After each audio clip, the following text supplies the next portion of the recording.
welcome to another video. Yeah, my name is Timothy Matesta 15, or as you like Timothy Karum. I'm a pupil. Now I'm going to share some of my strategies. So right now I'm going to talk about writing, mostly creative writing, or as we term it, composition.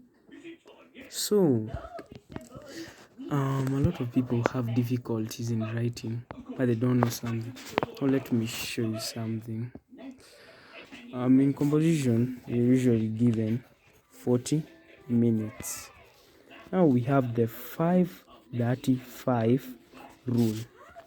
5 minutes should be taken in planning,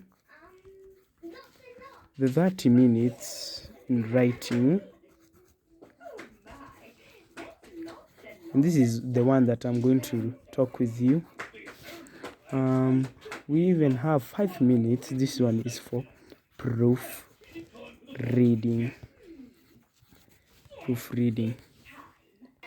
Things to note before writing: never cram a story. Never have that you must write this story. What if the rubric itself it is changed? What will you do? You'll do nothing. So let us write alongside.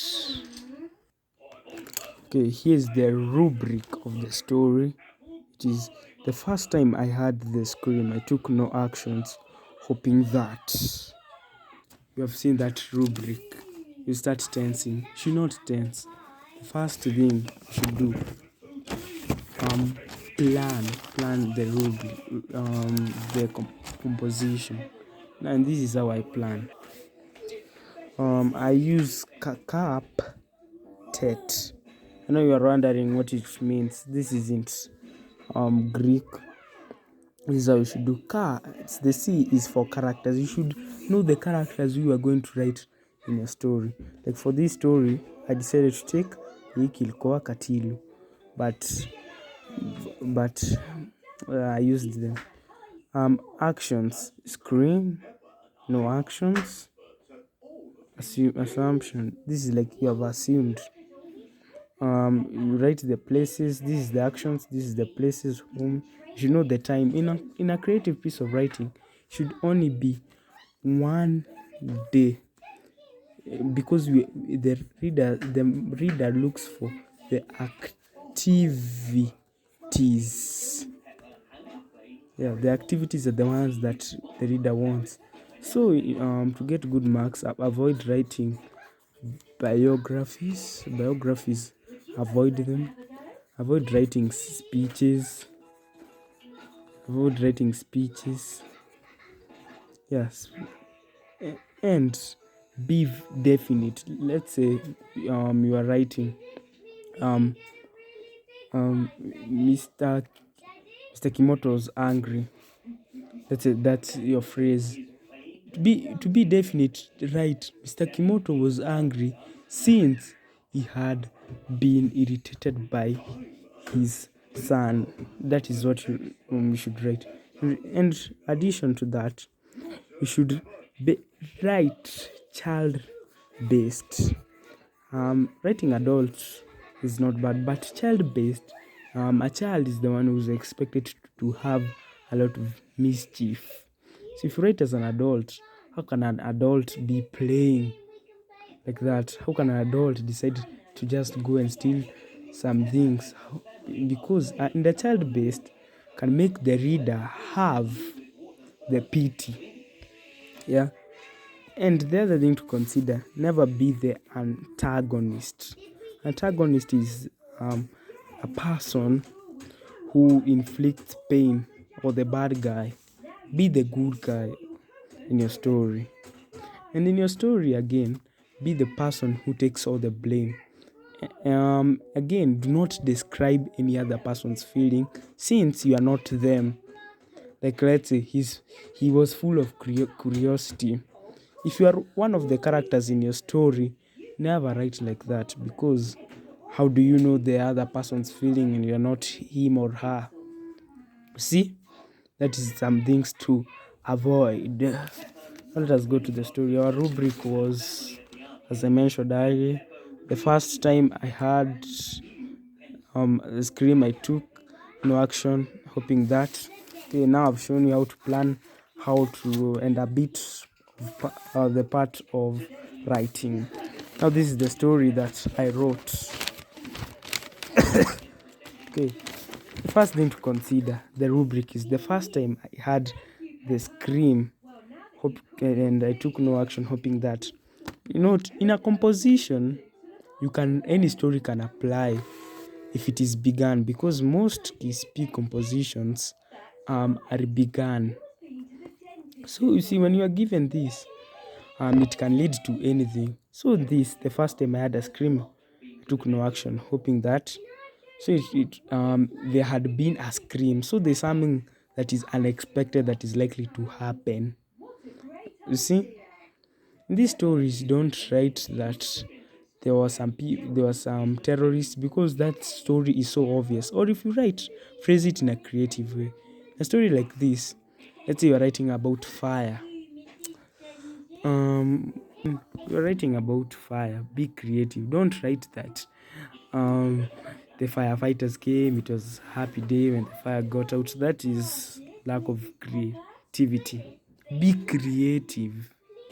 You can write that you had been one of the people who were stealing the goods in the fire, and then you were caught, and then you added another pain to your family. You see, you can write like that. Now let us go to the story I had written. So I had first planned with the captet. I had explained it earlier. Now I took 5 minutes in planning. Remember, in writing, some things can be exempted. You can write within that 5 minutes. Don't exceed that 5 minutes. Yeah, and avoid writing when you're given the rubric. Just continue it. That is very wrong. So this is what I wrote. The first time I had this took no action, hoping that it was my imagination. So you see, the way I've phrased it, I hoped that it was my imagination. So it means you had snapped the scream, or you are just your conscious. Your conscience was telling you something, but you just ignored it. Now this is how it continued. After some time, the scream got louder and louder. Now you see, because the rubric, as it was begun, it limited me from directly going to the story. So I had to turn it and then direct it to the one that I had been wanting to write. Now this is where we call the story beginning. You see, I took short time to introduce the story. In a composition, remember, the first, the second paragraph, so let them be short, let them be explanatory. And avoid some things to avoid position. Don't cram hard words. Use the simple English that you had been taught, because the marker is looking for the storyline. See? And be vivid. This is not a passage. Make the reader really in your story. Make it emotional somehow. Okay. And use good words, sweet words, like, let's say, shaky. He was shaky. You see, the word is so sweet that the reader loves it. Okay, now this is how I continued. At that specific moment, I indolently went outside where the scream could be heard.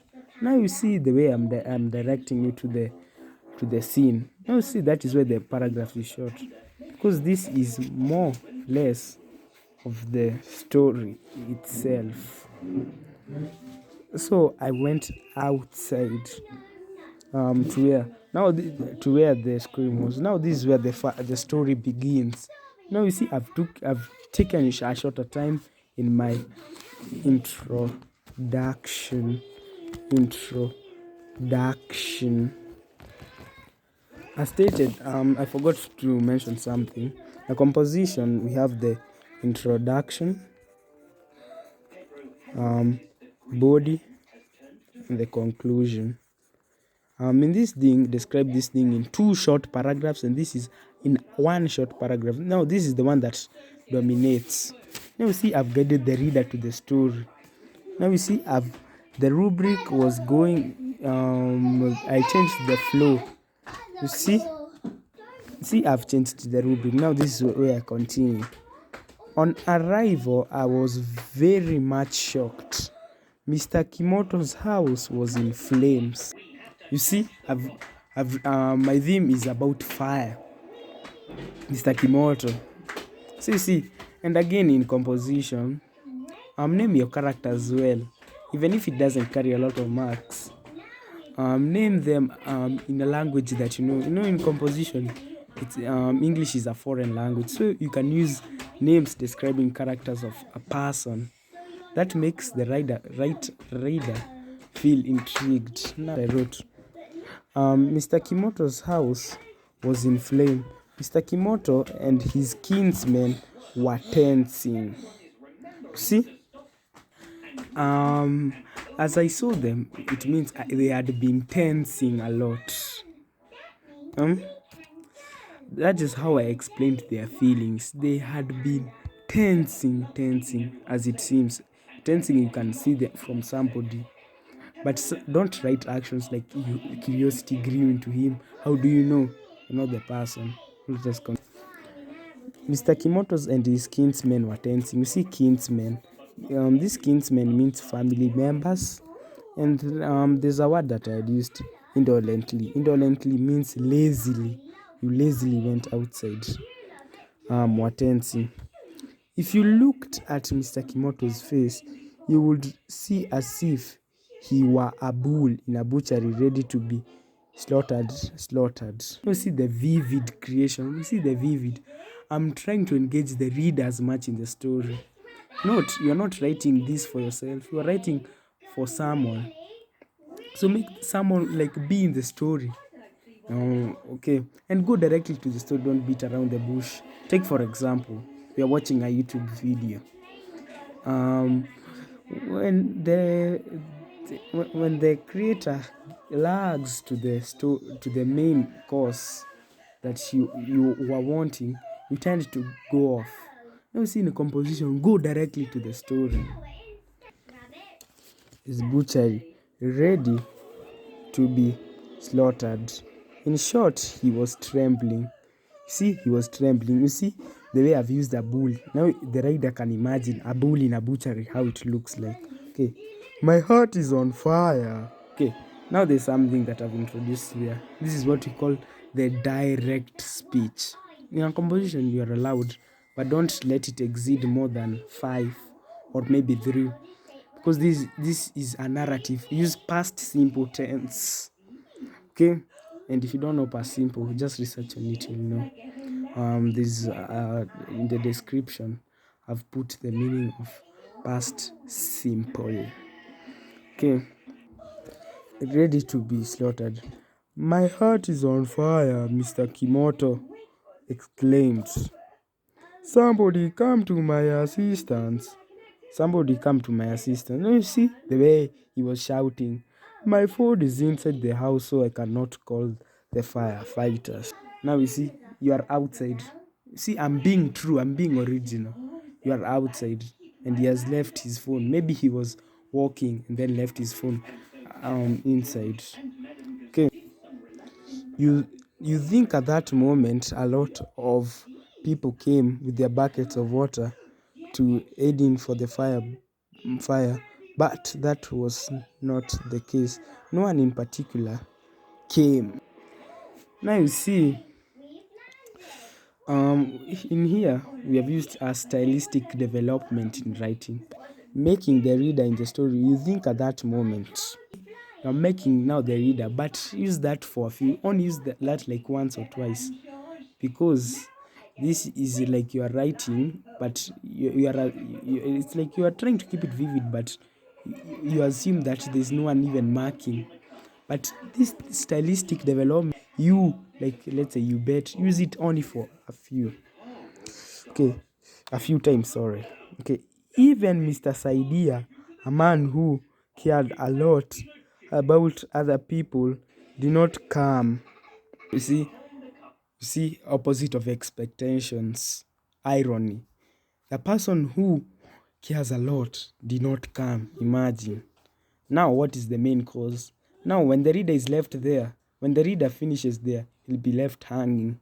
So, the way keep the reader hanging, the person who's reading, leave him in a state of suspense always. The reason as to why nobody had been coming to aid in for the fire was that Mr. Kimoto always sent false alarm about anything he did. You see, that's the reason. Now, the reader has already known the reason why they weren't coming. You see, now that is how you introduce your characters, why they were not coming. That is how you introduce your story to the reader. Okay, let's continue. Juma, my young boy from another parent. Thank you for coming.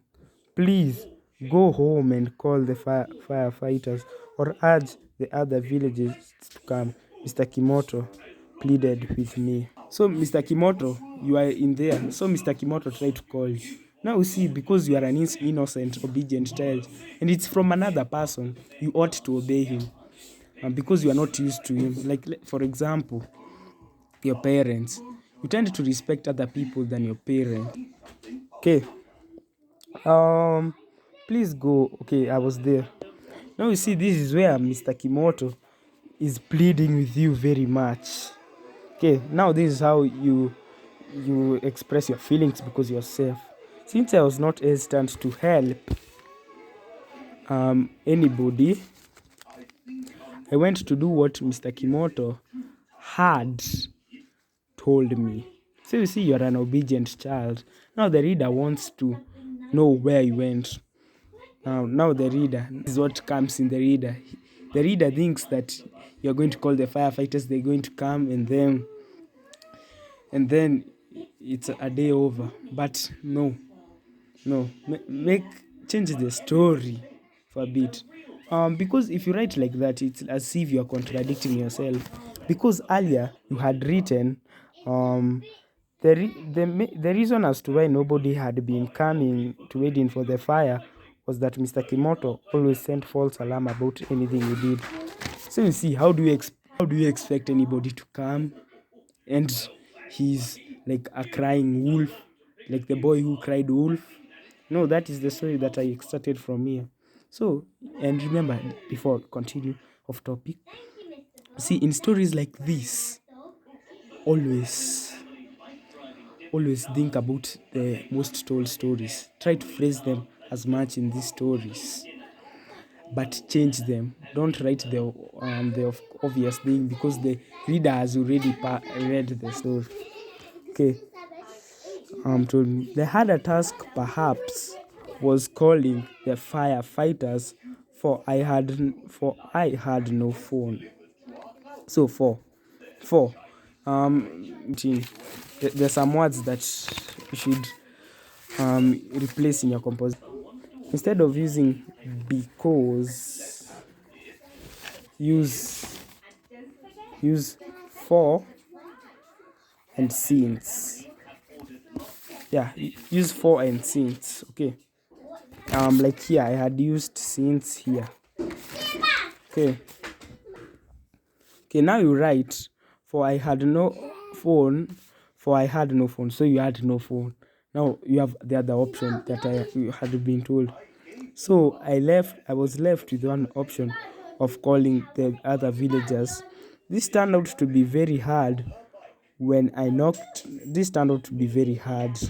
See, you had thought it would be easy, but it was hard since Mr. Kimoto was bad. Now, when I knocked on any villager's door, he or she would say Mr. Kimoto was sending me so as to waste their time. Shocking enough, although the smoke was visible, they said that Mr. Kimoto was testing their knowledge. See? Now the villagers are ignoring you. Now the reader here thinks that every villager is going to ignore you and then predicts the outcome of your story. The reader thinks that you are going to find no person and then return and then find the house in ashes. Now this is how we continue. This may be the last opportunity of all the villagers I have not gone to Mrs. Bayer since she is a rude woman. Let me try my luck, I said so, as I let out a deep sigh nearing to Mrs. Bayer's heart. Now you see that irony? You are nearing to a neighbor who's very ungenerous. Now let us continue very fast. The video has already reached 2 minutes. I'm knocking on Mrs. Bayer's door. Surprisingly, she did not hesitate to open it. Now you see, the most unkind woman is opening the door. As soon as I had told her about Mr. Kimoto's burning heart, she willingly accepted to go. Imagine irony. You have gotten irony. When we arrived at Mrs. Kimoto's hut, now you are returning back to the earlier story that you had mentioned. It was burnt nearly to ashes. See, now you had thought that Mrs. Bayer was going to help, but you have twisted it. You see, the twisting and twisting. And that is how you should write your composition. As soon I had told her about sorry. Why did you take all that time? He bitterly inquired. You see, your house is burnt. You are expecting someone to help you, yet he doesn't help you. You see the anger that you are expressing from Mr. Kimoto? To rub salt to the wound. That expression that I have written, use it. Use to add. You can use to add wood to the burning fire, to pour gasoline on the fire, to add insult to the injury. Okay, let us continue. You have no fighters as well as a group of villagers. See, he was thinking that you are to come with the villagers, but they didn't.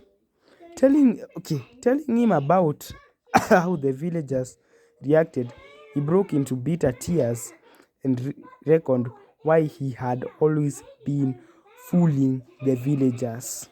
Oh, see, this is where he starts reckoning. From there, end your story, because at this point is the time you are lacking ideas. Now, in this play, start creating a state of suspense. Remember, when you leave your story in suspense, you may even provoke the reader, reading it again and again until the story sinks in his or her mind. Okay, to my uttermost surprise, you see, now introduce something. Now the reader now is given the hope to continue because it is flowing well and you are not contradicting yourself. Gave him a piece of advice. And this is how we spell peace.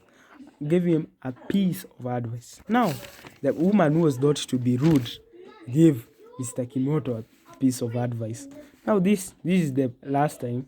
Now, this is the last paragraph, which he called the conclusion.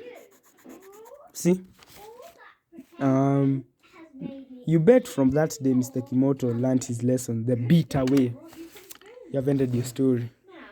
The readers loved it because you are leaving it in a state of suspense. You're not writing a normal thing. You have written about fire. Your theme is about fire. But you have phrased it. You have extracted, like, this was extracted from a story of the boy who cried wolf. You see, you have used it. You have phrased it well. You have just twisted it. You see? That's what creativity dominates. And remember, there's some things in a composition you should call handwriting. When your writing is poor, the marker will just think the writer is a bad one, even if it's a good piece of story. See, it's for example, you have a watch. A golden watch is wrapped in some newspapers. And you have another plastic watch that is wrapped in a gift wrap.